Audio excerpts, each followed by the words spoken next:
Hello and welcome back to Let's Play CK2 Horse Lords as the Kangai clan, or tribe, or nomad band, whatever we are.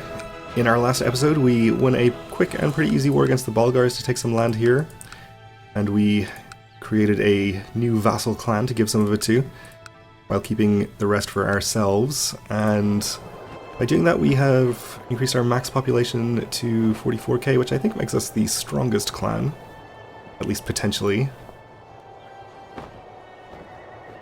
And of course our new clan has immediately sworn a blood oath against this guy because apparently nobody likes him. I wonder if we should... we probably don't gain any advantage from swearing a blood oath against one of our vassals, really. I guess we could try to... or swearing a feud, I guess I meant to say. We could try to swear a blood oath though, which would make them stronger allies, I guess. Maybe with this one. Will they do it? They will. Let's do that, why not? Okay. Well, hopefully that will do something useful for us. In the meantime, we are fighting a liberation revolt for the Kingdom of Khiva here, which is a bit dangerous. They've got about 15,000 troops. We don't quite have that many, but hopefully we can fight the armies separately. Your expedition has finally reached the realm of Sultan Bulend of the Seljuk Sultanate. This is our trade route expedition, thanks to our stewardship focus, or business focus. Your steward asked you what gift we shall bring forth as a token of friendship to the Sultan. A dozen tough warriors for 30 gold, a chest with quality cloth, a pouch of rare herbs, or my courtesy should be enough of a gift. We'll spend the 30 gold, make sure he's very happy. We can now pick an ambition to amass wealth, okay. Apparently we spent enough gold to trigger that. At dinner we noticed the Sultan's face growing red with annoyance as he glares at your steward shoveling his food in with his bare hands. We can say, please excuse him, and our steward will like us less. Or we can annoy the Sultan. Well, let's definitely not try to annoy the Sultan.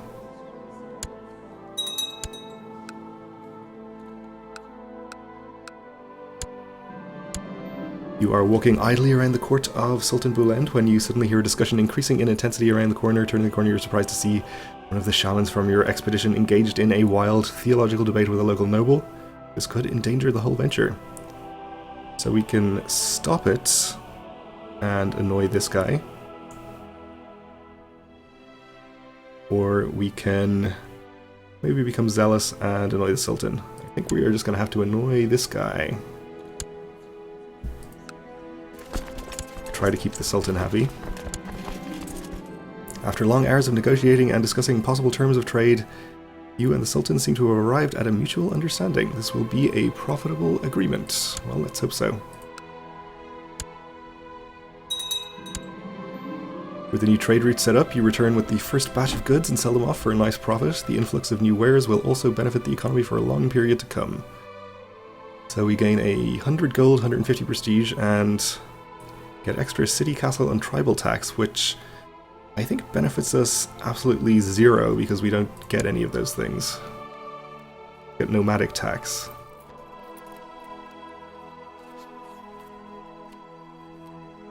Well, we'll see if this goes up, maybe. I suppose the 100 gold is nice. Your steward has brought in riches to your realm, and through his competent handling of the trading expedition, and he probably expects to be rewarded with a share of the wealth.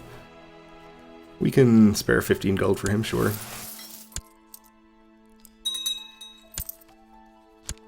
Right, we lost a siege down here. And the rebel army is trying to attack me here, while our vassal did not come in to help us.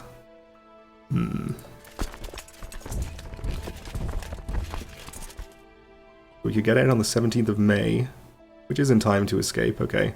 So if we can lure the 9,000 away from the additional 4,000, that could be good. Okay, our son with the wolf's blood has come of legal age. He is a brilliant strategist, not a great character, so I guess our choice is to try to make one of our sons with better stats our heir, or to try to continue the line of Wolf's blood.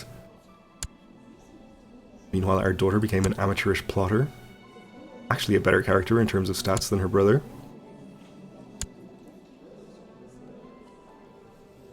Well, we'll just keep our current heir for the moment. Maybe we'll send him off to lead a mercenary band for a while. Speaking of, it is said that your son Corky has become known as a very energetic and tenacious mercenary leader, and he has gained the trait Diligent, which is very nice. We can apparently recall him to court if we want to. Maybe we do. We'll leave him for the moment.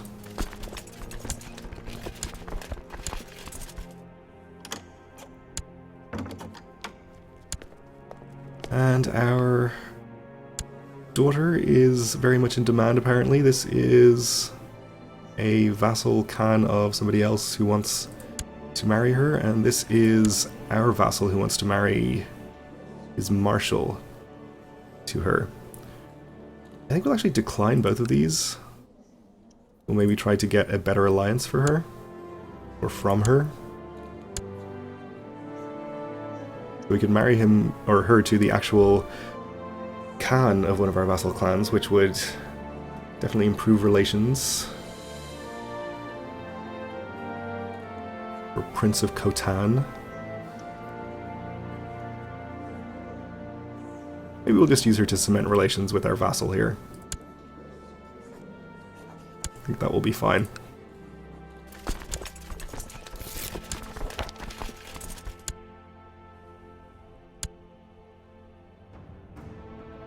Okay, so they're still headed here. Due to arrive on the 29th, and they did. So, if we can attack in here with our 12,000, possibly 13 if this guy comes, we should be able to, if not win the battle, at least make enough progress that the 5,000 or so down here, even if they get there in time, won't be able to make a difference.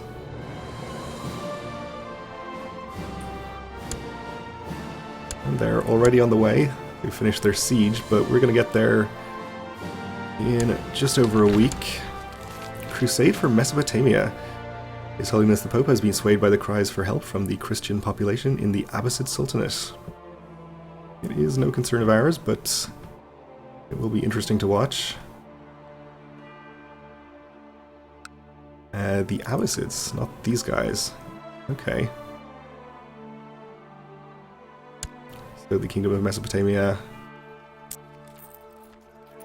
Right, half of its de jure area is owned by the Abbasids. Well, we'll see. Pretty distant for most of the Christian nations.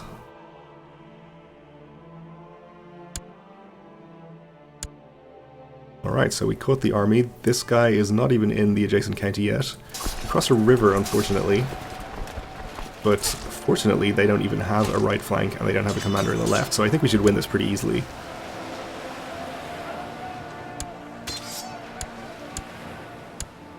And in fact, we wiped out the entire army. So we should have no problem coming down here and wiping out the rest of them. You've been presented with an opportunity to let everyone be reminded of your rulership. If you wish to mint new coins for your realm, there is a master of the craft that you can hire. Not only will the mintage be exquisite, it will be adorned with a glorious portrait of you. So we can lose 100 gold for 100 prestige. We can gain 100 gold and 100 prestige, and gain greedy, which we already did, and maybe become deceitful, which I guess would be okay. Yeah, I'll take the free gold and prestige, thank you. Getting us closer to our ambition of amassing wealth. Probably try to hold off on spending any money until we get there. We are losing money right now.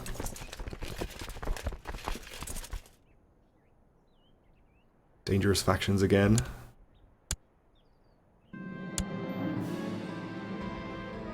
Okay, clan sentiment improved.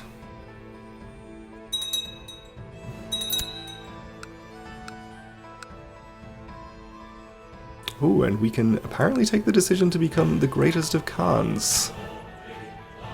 A Mongolian ruler who manages to unite the clans of the Great Steppe may claim the title of Genghis Khan, greatest of Khans. While unifying the people of the steppe is quite a challenge, Fulfilling the prophecy of ultimately becoming the leader of the world may prove to be even harder. So, it's available because we are Mongol, have nomadic government, at least 35 count titles, and sufficient prestige. I guess we just got over 1500, which is what turned this on. We gain 1000 prestige. We get Greatest of Khans, giving us lower revolt risk, better morale, and more general opinion, and we are granted the Mongol Empire.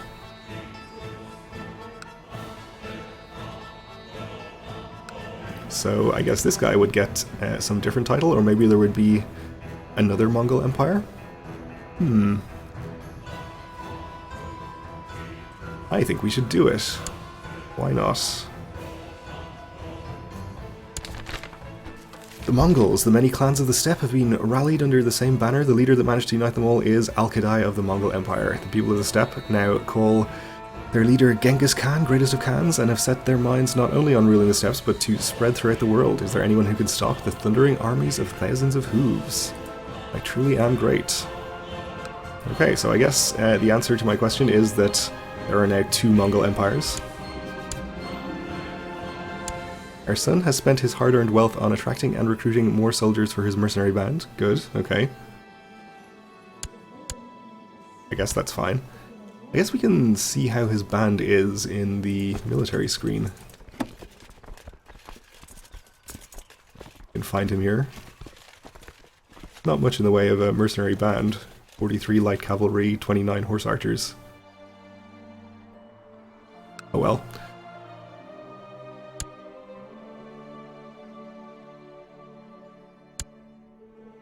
Okay, we won the battle. We are up to 100%. We are going to gain prestige and imprison him. He loses his money, so we aren't going to be able to banish him and seize it.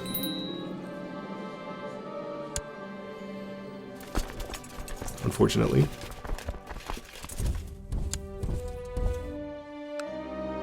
But that's okay. We are also not going to be settling as a tribe or feudal leader.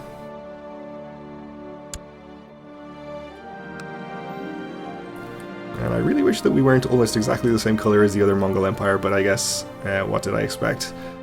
Our prisoner is complaining about his dark cell, we'll let him rot. So the other Mongols are still pretty strong with their 60,000 event spawn troops. Unfortunately, I don't think we can really directly fight them just yet.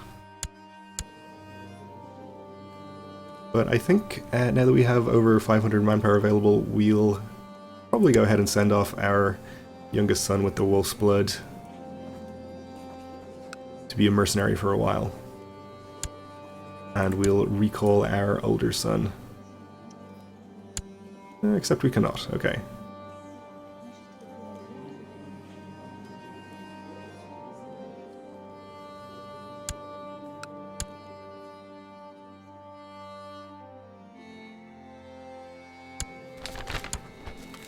And the Sunset Invasion has arrived. Thousands of exotic ships have arrived in the coast of Morocco, spewing out numberless hordes of ululating warriors in weird armor, sporting feathers and bone. These invaders from beyond the sunset worship hellish demon gods, sacrificing the populations of entire towns on altars erected on top of pyramid-shaped wooden edifices. They cut their victims' hearts out, carefully flay them, and let their devil priests wear the skins for many days. Alright. So, coast of Morocco. They're down here. I guess they're attacking this guy. Speaking of people attacking sultans, we'll see how the Abbasid are doing against their Crusade. Seems like quite a few people have joined, so if they actually send troops over, they can probably win.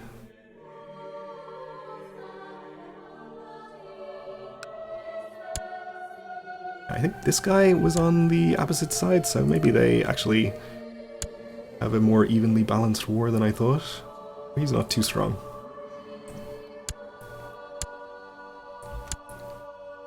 Okay, so we still have a truce with our vassal High Chief, that's fine. And our truce with the Bulgars is going to last for quite a while yet. But we do not have a truce with Alania, so we could potentially declare on them again. Which might well be worth doing. They do have all good open grazing land in here.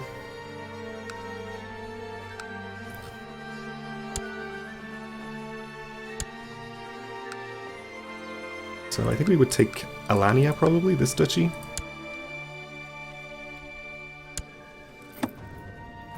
So we know that he's allied with Georgia and this guy. This is his vassal, I guess.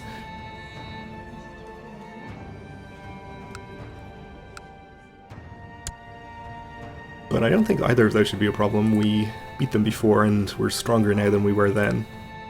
And they're weaker. So I think we'll just go for it. We'll take this one.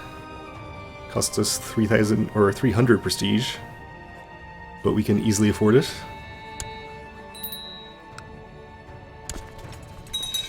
And we'll call in the vassals.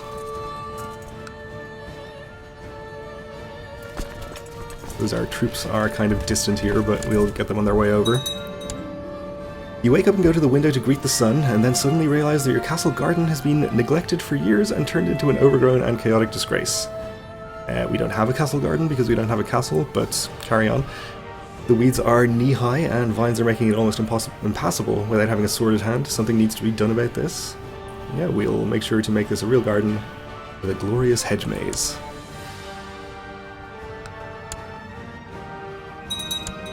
Hard work to clean out all the weeds from a huge garden. It will take many days and nights of hard labor to finish the preparatory work, or you can even begin to grow the hedge maze. We can do it ourselves and potentially gain diligent, which we already have, so no benefit there. Or we can become close friends with our courtier here, so I guess we'll do that.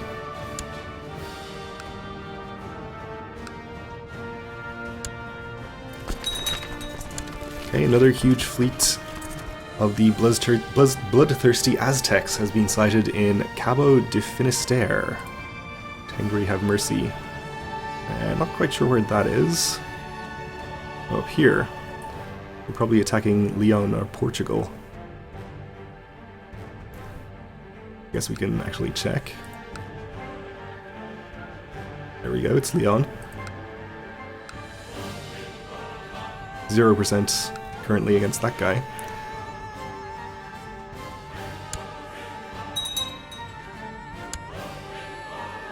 Okay, Georgia has been called in. And several Grand Princes.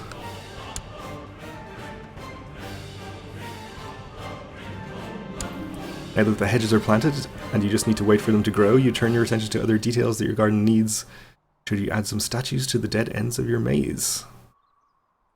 We can lose 20 gold to put up statues of our dynasty, but I kind of want to keep our gold for ambitious reasons. I guess it's going to cost us 20 gold if we do religious figures also, or we can spend 25 prestige and do nothing. Let's do that. Keep our gold.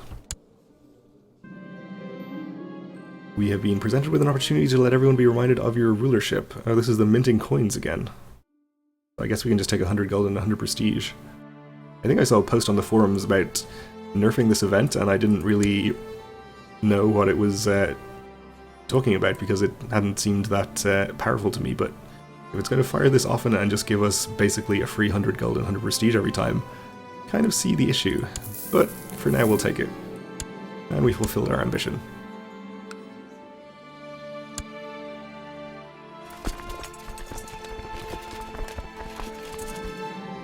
Any garden with self-respect has a fountain, someone told you once. Now you have the possibility to build a fountain for your garden to flaunt your extravagance. So we can spend 34 gold and get extra prestige monthly.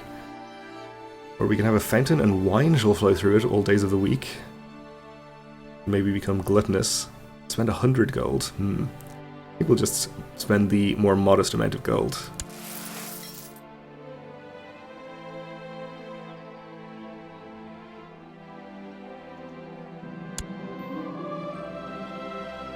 It is time to fill out the rows of plants around the garden. You could either import exotic flowers from far away, or you could plant local species. I guess we'll spend 10 gold. And actually, since we're spending gold now, we can build another upgrade in our capital. The oxen wagon would give us extra supply limit. max population, and faster movement in our capital, I guess. We're also, now that we have a coastal capital, we could build something like the fishing village.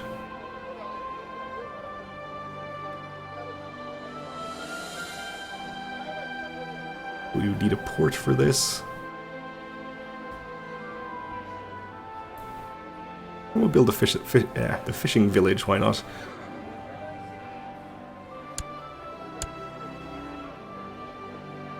Okay.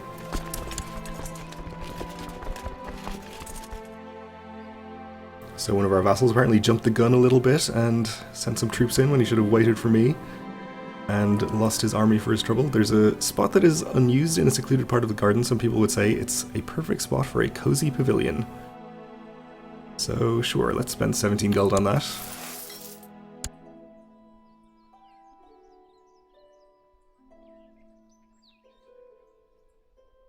Alright, so between him and, I guess, his vassal, here they have 6,500 men, which is definitely not enough to challenge us, assuming our vassal comes along. The hedge maze in the garden are finally finished. The expensive and exclusive details you have added have not gone unnoticed, and your garden has gained fame for its magnificence across many realms.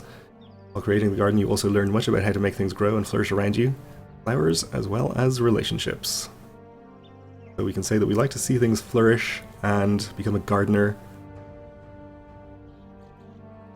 and also an additional diplomacy, or we can just be an aspiring gardener. Why don't we become a gardener? It's definitely the kind of thing that somebody with plans to conquer the entire world would do. So our independence faction, consisting of our High Chief, is still in the dangerous realm, but I think we can probably just safely ignore it, at least for the moment. And meanwhile, we'll try to meet up with our vassal and then head in and fight the army in Alania, but that's going to have to wait for the next episode because we're just about out of time for now, so thanks for watching, and join me again then.